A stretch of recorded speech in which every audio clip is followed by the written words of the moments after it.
I'm also currently the general manager of our team here in Germany. I do live in San Francisco. I'm originally from Berlin, so kind of fit perfectly into the topic. I continue to live in the States, so we're actually looking for a full-time general manager for our team here in Berlin, so if anyone is interested, come and talk to me afterwards. But I'm not here to pitch our open positions at Eventbrite. I'm here to talk about data. And before I get into the topic of data, I quickly want to talk about Eventbrite. I know most of you probably know us. You all bought your ticket on Eventbrite today.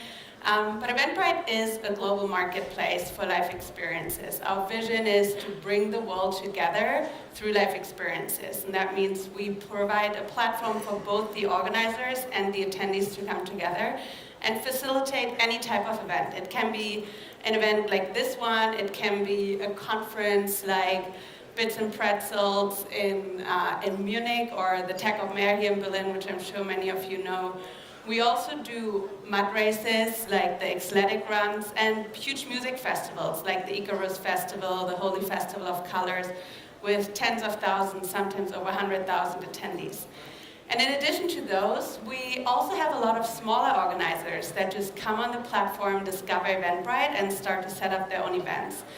And that can range from the Erzbistum in Köln, which actually organizes events on Eventbrite, Sido, who just did his club tour with us, and then passionate saxophone players who do a saxophone class or workshop on the platform.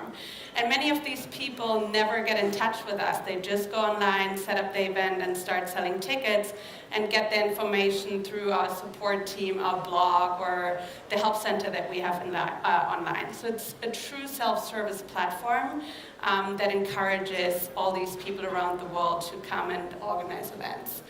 Eventbrite is a Silicon Valley company. We were founded about 10 years ago by Kevin and Julia Hartz and Renaud Visage. And we're very focused on innovation. We have about 150 engineers, both in San Francisco and in Nashville, as well as actually now also in Argentina, and they constantly try to disrupt the ticketing space. So when we started in 2016, we were actually one of the very first that did self-service online ticketing. In 2019, we launched an integration with Facebook that allowed you to publish your event on Facebook with one click. And briefly after that, we launched our mobile apps. So some of you might have downloaded your tickets onto your app. The organizers also use the app to scan people into the event. And that was one of the things we wanted to do to facilitate anyone to have professional equipment without the need of buying it. 2012, we then integrated the tickets in Passbook. In 2014, we launched reserved seating. That was an interesting one because we really wanted to disrupt the way reserved seating is done by allowing everyone to build any type of venue. So I can build this venue here right now.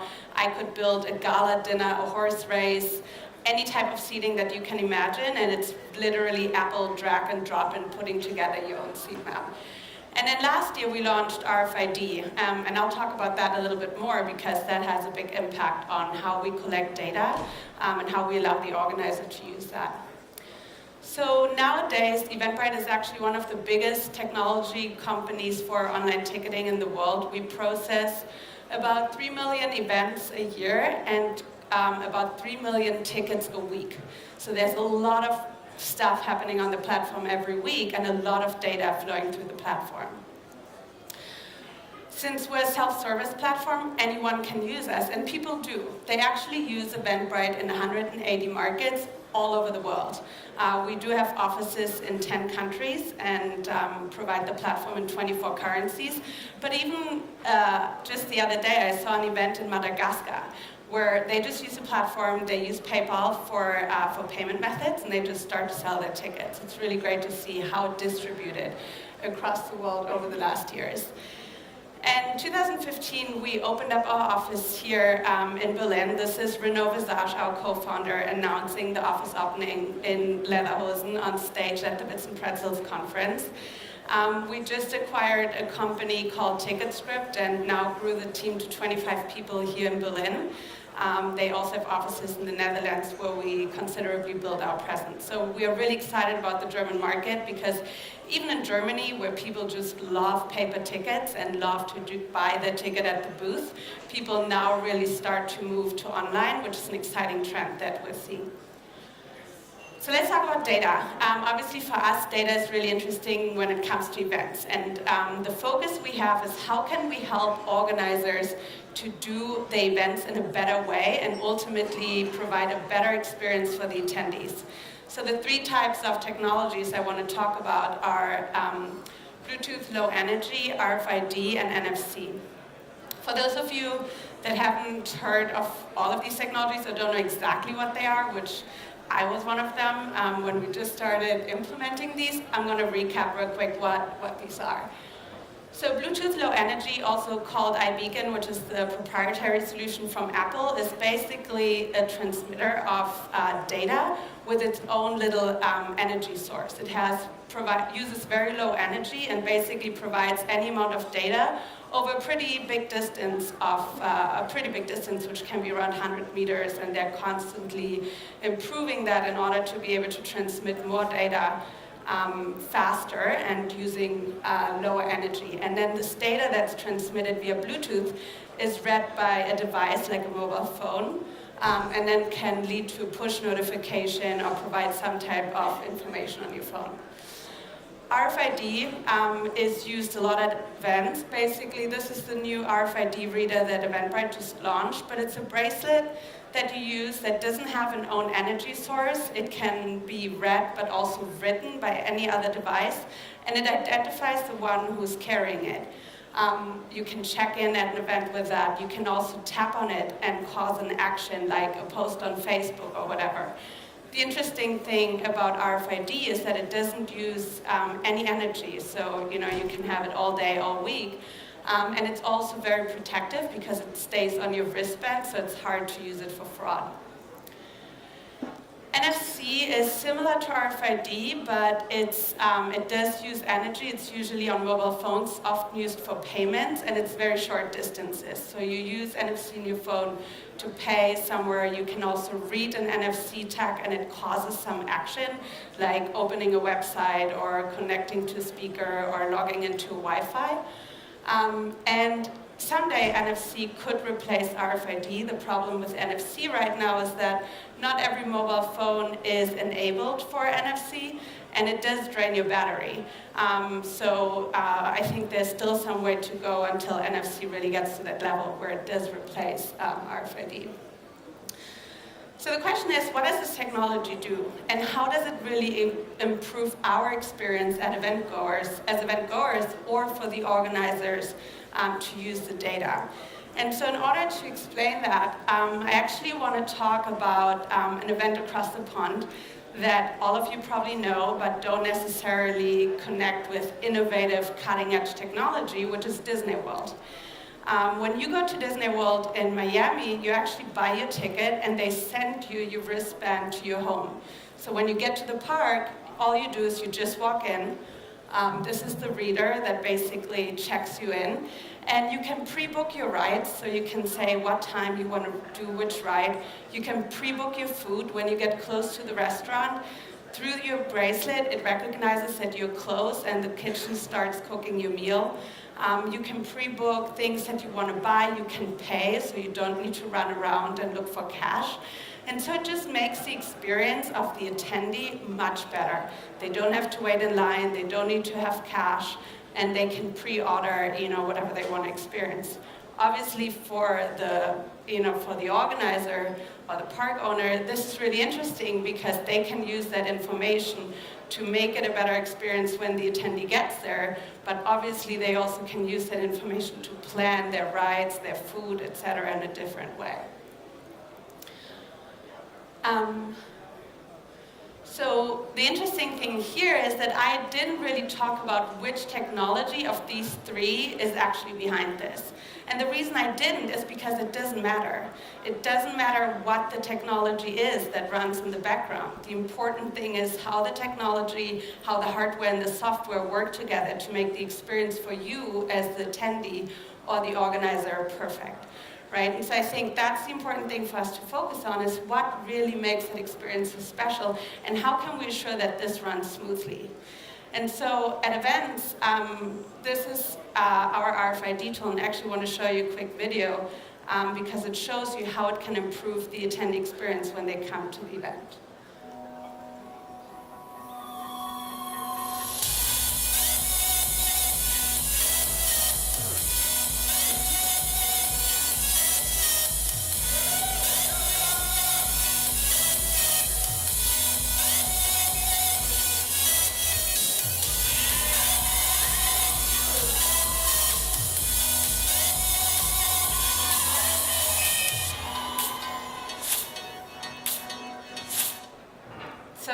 interesting thing about RFID is that it scans people in much faster, right? The tool that we developed, the first version already, scans about every 3 seconds. So you bring 20 people through the door, and people get those bracelets beforehand. So they arrive at the event, and they just walk in.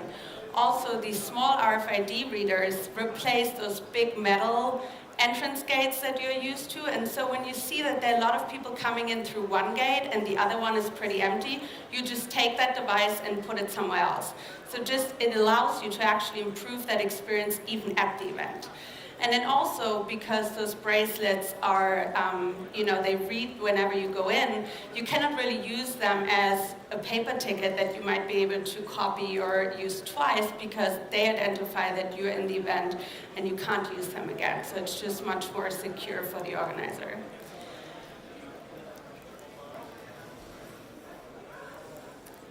Can you switch to the next slide?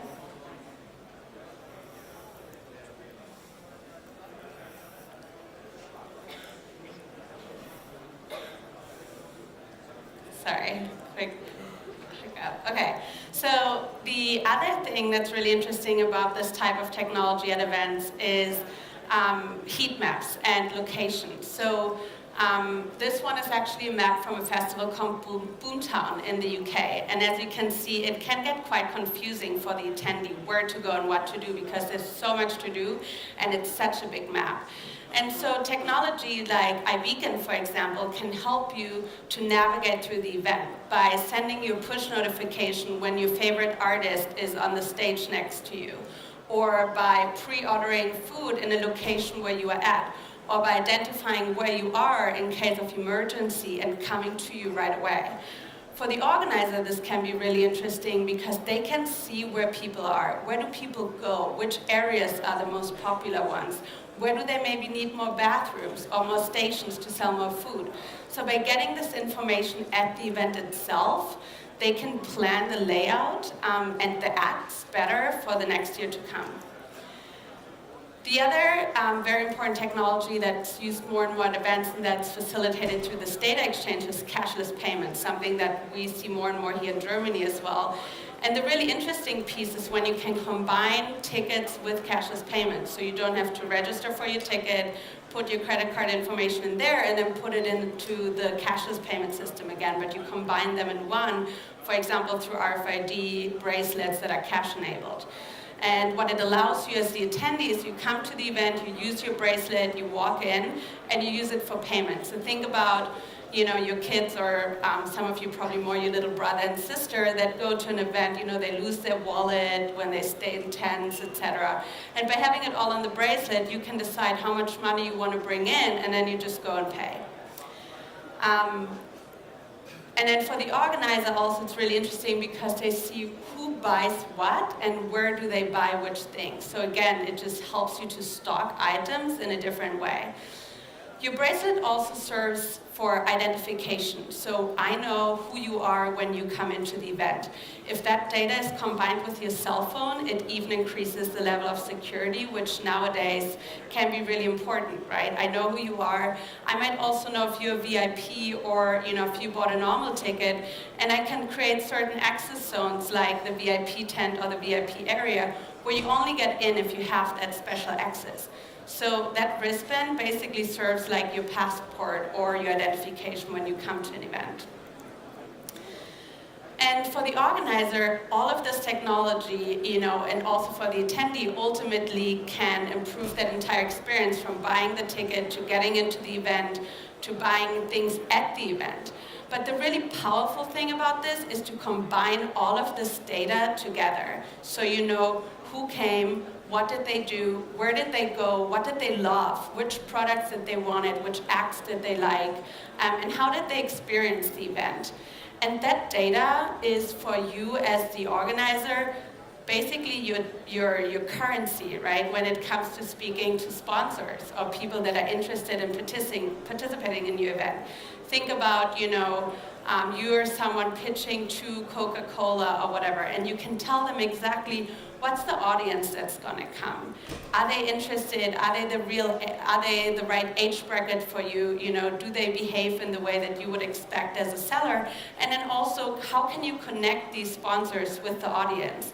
By having a Coca-Cola tent, and when you walk by, you know, it might send a signal and say, hey, come in and you get a free Coke. And so having that data, not only from the individual stations and different systems, but bringing it all together is where the real power lies. And ultimately, you know, for us as the attendee, especially in Germany, when it comes to data, we're extremely protective, but it does improve the experience that I have going to an event because it's much more customized to my experience. And so I want to close with this quote that I actually found from Sherlock Holmes, but I thought it was pretty cool, which says, "It is a capital mistake to theorize before one has data. Insensibly, one begins to twist the facts to suit theories instead of theories to suit facts." And I think that's really the essence here. Like, it's really important not just to think about what could I do that people could like, or, you know, what could I try, what might people love, but you actually use the information that you have available. And you use that to make that incredible experience. And of course, it's not fun to dig through tons of data and look through a lot of information, but ultimately, you know, I think for the organizer, and again, also for the attendee, when it comes to these experiences, that's where, you know, the true power lies in order to improve that next experience that we're going to have, you know, probably over the years to come. So that's all I got. I'm here for a couple of questions I heard, but I'm also going to stick around afterwards if you have any questions about, you know, this topic or Eventbrite or the open positions that I mentioned in the beginning. Thank you. Okay, let's take some questions from the audience if they have any. We don't have an audience today that's very into asking questions. Do we have any questions for this talk? Anything? I have a question. Are we getting the RFID thing for next year here? Maybe, yeah, we should talk about it. Because I think we should do that, because when I saw the line in the morning, I was like, if we could automate this, and what did you say, 20 people per minute? That would have been pretty good. So any other questions? Or are you... Yes, we have questions here. Where's our microphone? Right there. Okay, I don't care, we do them one after the other. Hi. My question is, what about real-time data? So you mentioned how, you know, collecting all this data can improve the event next year. But do you have plans to maybe improve the event there and then? You know, like you mentioned the bathrooms, so maybe the organizers can figure out where to put a bathroom for the next day. Yeah. Or right now. Yeah, so actually we already do that. So when it comes specifically to the entrance situation, the organizer has, you know, an iPad and sees the real-time data all the time. So they can exactly see through which door how many people get in. And so if you see, for example, that you have at festivals, usually you have tons of entrances, right? And when you see there's a big line and there are a lot of people coming in through that entrance, you just take your gates, be it with RFID or just be it your staff, and you just move them over there. And when we actually did a survey last year, I believe, or the year before in Germany, to ask what are the things that you love most about festivals or events and what do you hate most, standing in line and waiting to get in was one of the number ones. And so I think that's something where you can actually use the data right then and there to improve that experience in the moment. Okay, the second question, right behind her. Hi. Hello. My question is about if you are planning any kind of interactive environment with this kind of technologies, an environment which reacts to the people around a certain area. If I understand your question correctly, you mean at the event if that data is used to change or impact the experience in that moment? Yeah, I think the example that I mentioned before around, like, for example, telling you where your favorite band plays, right? Or also helping you to connect with certain things. So I don't know if anyone went to the big music festival, I'm blanking on the name right now, but big music festival in the US, Coachella, they actually had a booth where you could take pictures in that moment, like with a funky Coachella background, and then you could just tap your wristband and it would post the picture right away to your Facebook post or your Instagram stream. And so you could share in that moment where you were with your friends that might be at the festival as well. And so I think that's a really interesting tool of how this technology is used to enhance that experience where you're at. And then beyond that, I mean, the topic just before around virtual reality, right? I think that's something that people are using more and more in life experiences as well to enhance that experience that you have at stage by giving these type of glasses at people at the life experience, at the room next door, if they didn't fit into the main room anymore, and actually watch and experience the artist without standing in front of the stage. I have one question here from the tool that I think is interesting. Maybe you do a quick answer because time. How do you balance participants' wish for privacy with organizers' wish for transparency and actions during an event? That's a very German question, obviously, to ask, but we're in Germany, so there you go. Yeah, I think, we as Eventbrite provide the tools to the organizer to do whatever they want in terms of improving the event experience if they use RFID or not. And then it's up to them to decide what they do and obviously ask the attendee for permission when they want to use that data. And then it's always up to us, right? I don't have to use the bracelet. I don't have to go to that event. But ultimately, I think that's more a question for the organizer because we're providing the technology, but not necessarily doing the magic. So you don't want to get involved in those things. Okay.